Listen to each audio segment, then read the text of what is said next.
Assalamualaikum warahmatullahi wabarakatuh. Saya Muhammad Hafid Imran, calon guru penggerak Angkatan 8 Kabupaten Endrekang. Kali ini saya akan menampilkan tugas demonstrasi kontekstual modul 3.1 pengambilan keputusan berbasis nilai-nilai kebijakan sebagai pemimpin. Kali ini saya akan menampilkan video wawancara kepala sekolah dengan Bapak Fasilitator Bapak Yudi Gabriel Putnarubun dan pengajar praktik Ibu Hamsia Danda. Selamat menyaksikan.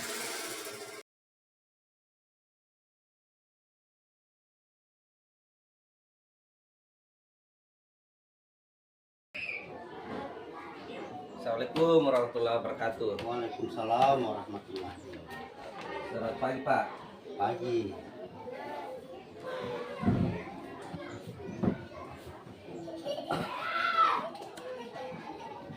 Bagaimana kabarnya Pak hari ini? Alhamdulillah baik. Kalau Papi bagaimana kabarnya? Alhamdulillah baik Pak. Jadi kebetulan hari ini kita ketemu dan kebetulan juga saya ada tugas sebagai calon guru penggerak, yaitu tugas demonstrasi kontekstual modul 3.1, yaitu saya akan melakukan wawancara kepada Bapak mengenai praktik pengambilan keputusan. Bolehkah saya mengajukan beberapa pertanyaan kepada Bapak? Silakan demi kelancaran kegiatan CGP Pak Api, saya dengan senang untuk membantu. Oh iya, terima kasih banyak. Jadi begini, selama Bapak menjadi kepala sekolah di SDN 74 Bolang ini, tentunya pasti ada suatu masalah yang pernah Bapak hadapi sebagai pemimpin. Bolehkah Bapak menceritakan kepada saya bagaimana Bapak dalam melakukan identifikasi permasalahan tersebut? Apakah termasuk permasalahan dilema etika atau kategori bujukan moral? Masalah di UPT SD 34 Ulang banyak sekali, karena kita tahu bersama kebetulan Bapak Api sendiri sebagai tenaga pendidik di sekolah, kita sudah melalui masalah yang sangat banyak. Kalau dilema etika, berarti kita dihadapkan dengan sebuah kasus di mana penyelesaiannya kita memilih dua pilihan yang benar, sedangkan dalam bujukan moral ketika kita dihadapkan dengan dua pilihan, yaitu benar dan salah. Oh, jadi begitu ya. Jadi ketika di sekolah ini Bapak menghadapi sebuah kasus di mana ada dua kepentingan yang sama-sama benar atau sama-sama mengandung nilai kebajikan. Nah, kalau misalnya kita menghadapi kasus yang seperti itu, bagaimana cara Bapak dalam menjalankan penyelesaian terhadap kasus tersebut?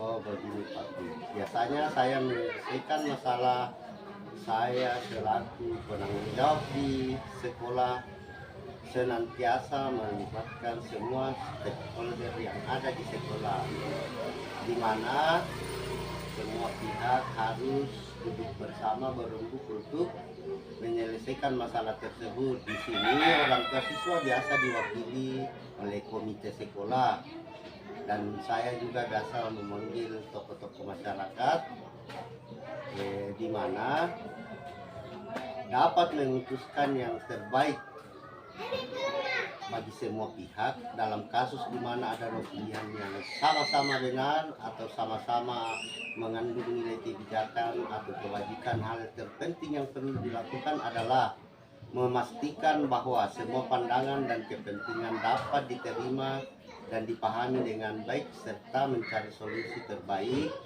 agar dapat mengakomodasi semua kepentingan tersebut selayak mungkin. Begitu Pak.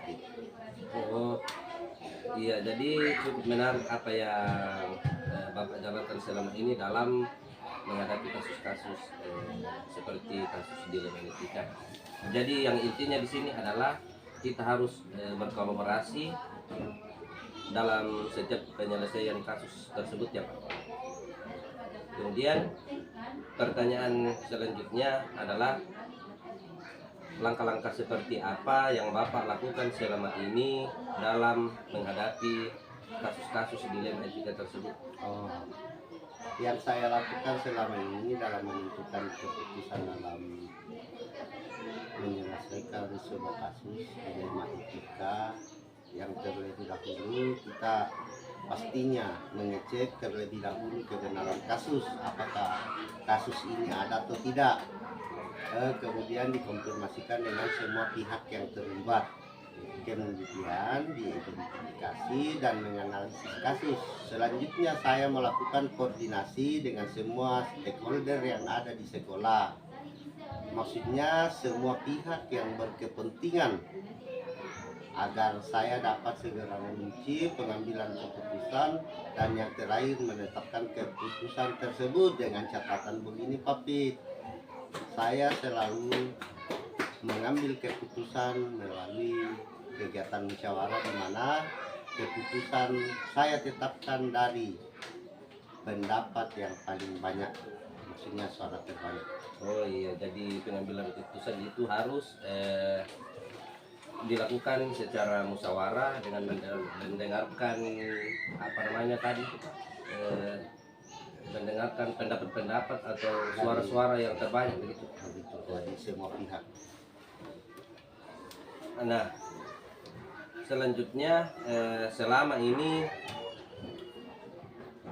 tentu Bapak itu melakukan hal-hal yang efektif dalam melakukan pengambilan keputusan dalam apa namanya Sebuah masalah kasus dalam dilema etika tersebut. Jadi hal-hal apa kira-kira yang Bapak anggap efektif untuk mengambil keputusan pada kasus-kasus tersebut? Oh begini, yang saya anggap efektif dalam pengambilan keputusan pada kasus-kasus yang saya temukan di sekolah, terutama dilema etika, adalah yaitu bagaimana kita bekerja sama dan berkolaborasi di antara semua pihak yang berkepentingan, seperti yang saya katakan sebelumnya, melibatkan semua stakeholder yang ada di sekolah, baik dalam kegiatan ekstra maupun dalam kegiatan intra, dan selalu berkoordinasi dengan semua pihak, dan saya selalu mengutamakan keputusan yang benar-benar sesuai dengan nilai kebajikan. Iya. Jadi itu adalah hal-hal efektif yang Bapak tadi lakukan dalam penyelesaian keputusan. Nah, yang selanjutnya menurut Bapak yang merupakan sebuah tantangan dalam pengambilan keputusan pada kasus-kasus dilema etika tersebut, tantangannya apa kira-kira? Tantangan menurut saya adalah bagaimana kita meyakinkan semua pihak agar semua merasa puas di mana keputusan yang kita ambil mereka pahami dan benar-benar yang terbaik, agar membuat mereka pada akhirnya biasa menerima dan menjalankan keputusan tersebut. Begitu Pak Pit. Iya, jadi tantangannya itu adalah bagaimana kita bisa meyakinkan pihak yang tidak puas supaya mereka bisa menerima keputusan yang kita ambil. Nah, kemudian dalam penyelesaian kasus dilema etika ini, apakah Bapak memiliki jadwal tertentu dalam sebuah penyelesaian kasus dilema etika? Apakah langsung diselesaikan di tempat atau memiliki jadwal untuk menyelesaikannya? Kemudian bentuk atau prosedur apa yang Bapak jalankan selama ini? Masalah dalam menyelesaikan, kita dulu harus memperhatikan kasusnya, apakah kasus ini harus baru bisa terselesaikan jika kita menggunakan jadwal atau tidak. Jadi biasanya saya menyelesaikan secara langsung, saya tidak membuat jadwal apabila kasusnya tidak terlalu membutuhkan jadwal. Iya. Karena kasus seperti ini harus segera direspon dan dicarikan keputusan terbaik agar proses pembelajaran di sekolah tetap berjalan dengan optimal. Jadi kita analisa dulu kasusnya, apakah itu berat atau Ya. biasa-biasa saja baru. Nah, kemudian adakah seseorang atau faktor-faktor yang lain yang bisa membantu Bapak mempermudah dalam mengambil keputusan, terutama pada kasus dilema etika ini? Tentu ada Pak. Di sini sebuah kasus dapat dianalisis berdasarkan kesulitannya seperti yang saya katakan tadi, tetap dianalisis. Untuk kasus ringan dan dampak yang ringan tentunya akan lebih mudah, tapi sebaiknya kasus sulit melibatkan banyak orang. Maksudnya di sini semua stakeholder yang ada di sekolah terlibat. Tentunya diperlukan kerjasama dengan semua pihak agar terlibat, agar mempermudah saya dalam mengambil keputusan. Nah, yang terakhir Pak, dari semua hal yang telah Bapak sampaikan tadi kepada saya,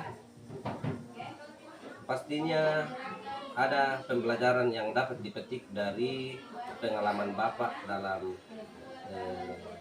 mengambil keputusan dalam kasus dilema etika tersebut.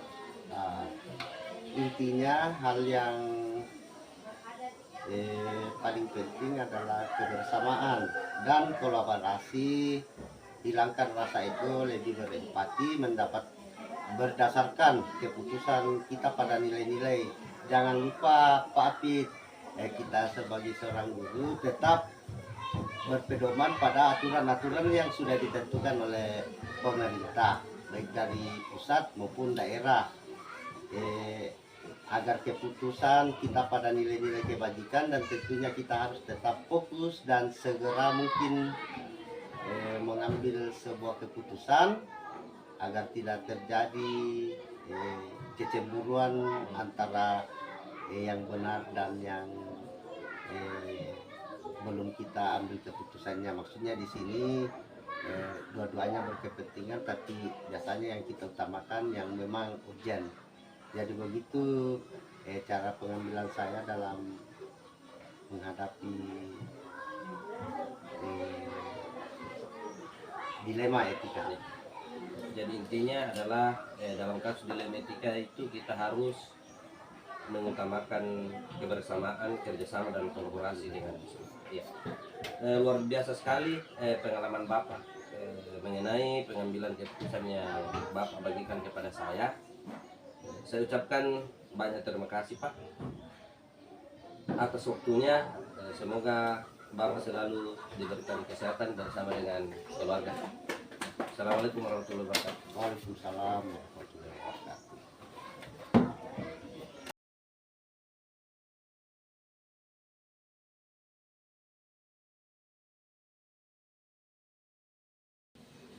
Assalamualaikum Pak. Bagaimana kabarnya hari ini? Waalaikumsalam, alhamdulillah baik-baik. Bagaimana dengan Bapak sendiri? Alhamdulillah baik juga Pak.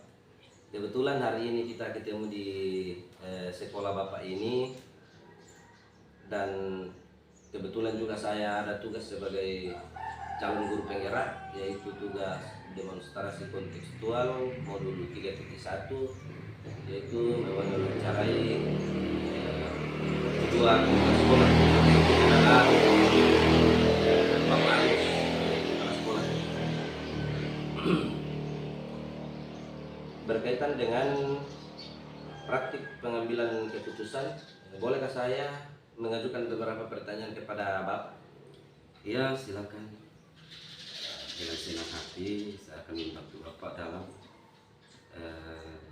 menjawab atau memberikan apa-apa yang menjadi pertanyaan atau tugas dari Bapak. Iya, terima kasih Pak. Jadi begini Pak, selama Bapak menjadi kepala sekolah di SDN 179 Kaban ini tentunya ada saja masalah yang pernah dihadapi. Ya. Ya. Jadi sebagai pemimpin itu pasti ada saja permasalahan yang dihadapi, ada beberapa kasus. Nah,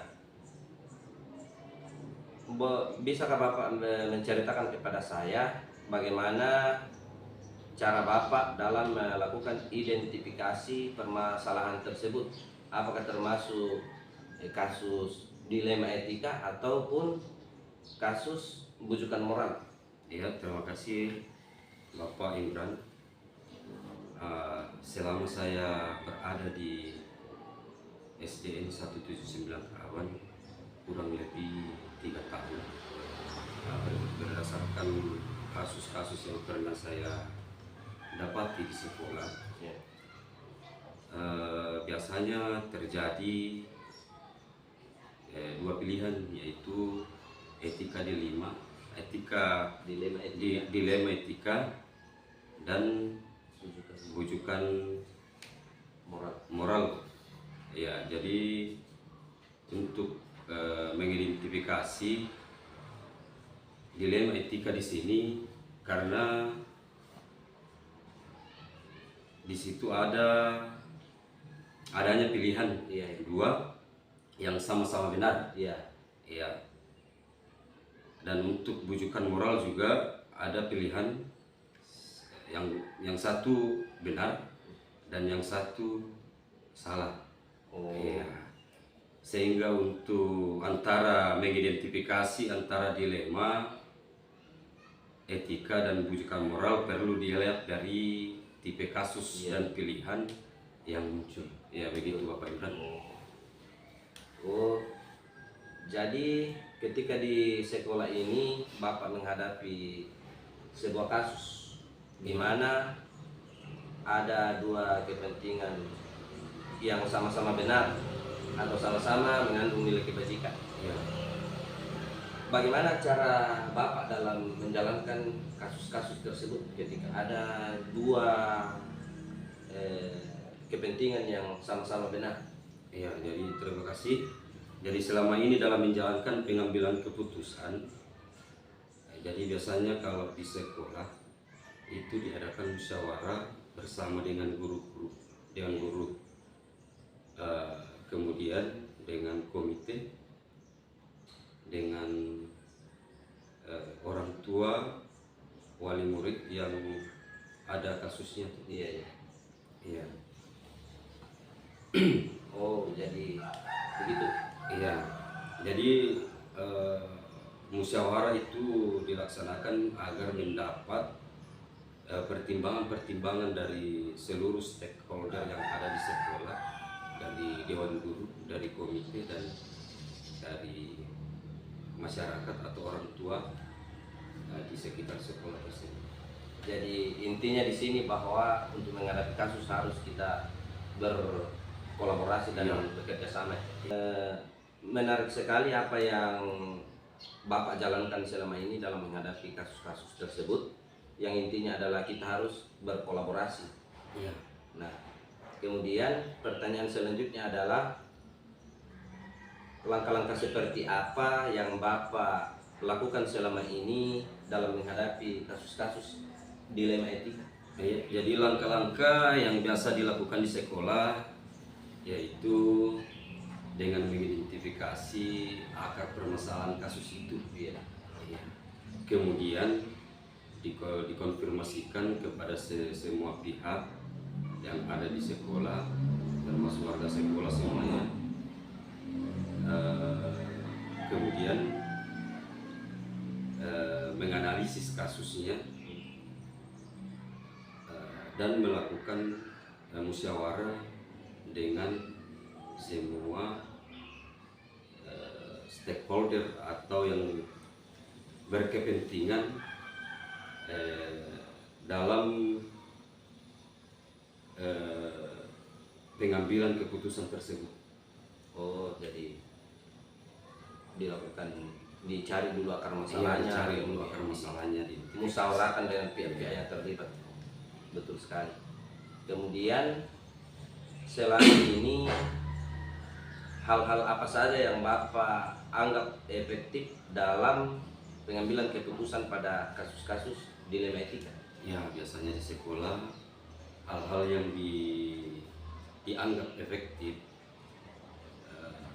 dalam pengambilan keputusan itu adalah bagaimana kita berkomunikasi dengan seluruh warga sekolah, termasuk dewan guru, komite dengan masyarakat sekitar. Ya, jadi begitu Pak. Oh, jadi komunikasi juga Komunikasi ya harus terjalin. iya, harus terjalin karena dalam mencari penyelesaian atau solusi itu harus Sumber-sumber informasi. ya harus bererat komunikasi. Nah, kemudian tadi kan yang efektif sekarang tantangan apa saja yang menurut Bapak merupakan sebuah tantangan dalam pengambilan keputusan pada kasus-kasus dilema etika? Ya, jadi tantangan yang saya dapati dalam pengambilan keputusan yaitu mempertimbangkan nilai kebajikan atau kompetensi yang berpihak pada semua, sehingga kita bisa mengambil keputusan yang bertanggung jawab. Ya, selaku kepala sekolah harus meminta dukungan atau meminta saran dari seluruh dewan guru yang ada di sekolah. Betul. Nah, kemudian dalam menyelesaikan kasus tersebut, apakah Bapak memiliki sebuah jadwal tertentu dalam sebuah penyelesaian kasus dilema etika? Apakah langsung diselesaikan di tempat atau Bapak membuat jadwal untuk menyelesaikannya pada masa-masa ke depan? Kemudian bentuk prosedur seperti apa yang Bapak lakukan? Iya, jadi terima kasih Pak Pit. Jadi untuk penyelesaian kasus biasanya itu di sekolah tidak ada jadwal khusus yang dibuat dalam penyelesaian kasus tersebut, dalam penyelesaian kasus dilema etika tersebut, karena langsung melakukan koordinasi dengan pihak yang terkait untuk dicarikan keputusan terbaik, solusi. Kemudian adakah seseorang atau faktor-faktor yang lain yang bisa membantu Bapak mempermudah dalam mengambil keputusan, terutama pada kasus dilema etika ini? Iya, jadi mungkin kalau dibilang faktor-faktor yang selama ini mempermudah, yang pertama itu rekan-rekan yang sejawat yang ada di sekolah, ya, jadi para guru, dewan guru, kemudian komite, terus pemerintah setempat khususnya di desa Batu Kede, pemerintah desa, dan masyarakat yang ada di sekitar sekolah. Jadi mungkin itu yang mempermudah dalam pengambilan keputusan. Jadi yang mempermudah itu adalah tetap berkolaborasi, bekerjasama antara pihak sekolah dengan pihak-pihak luar. Nah, yang terakhir ini Pak, Ya. dari semua hal yang Bapak sampaikan tadi, pembelajaran apa yang dapat dipetik dari pengalaman Bapak dalam mengambil keputusan pada kasus-kasus dilema etika ini? Iya, jadi terima kasih untuk yang hal-hal yang telah yang bisa kita petik dari kasus-kasus yang terjadi. Kita dapatkan pembelajaran yang dapat kita petik adalah perlu memperhatikan budaya lingkungan sekitar, kemudian harus terus berkomunikasi dengan rekan rekan guru yang ada di sekolah, masyarakat yang ada di sekitar, dengan komite, dengan pemerintah setempat. Jadi itu yang bisa kita petik pelajaran tentang permasalahan kasus yang kita dapati di sekolah. Oh, oke Pak. Jadi luar biasa sekali pengalaman Bapak yang telah ceritakan kepada saya mengenai pengambilan keputusan yang pada kasus-kasus Ya. dilema etika. Terima kasih banyak Pak. Saya ucapkan atas waktunya. Semoga Bapak diberikan kesehatan serta semua keluarga. Assalamualaikum warahmatullahi wabarakatuh. Waalaikumsalam warahmatullahi wabarakatuh. Iya.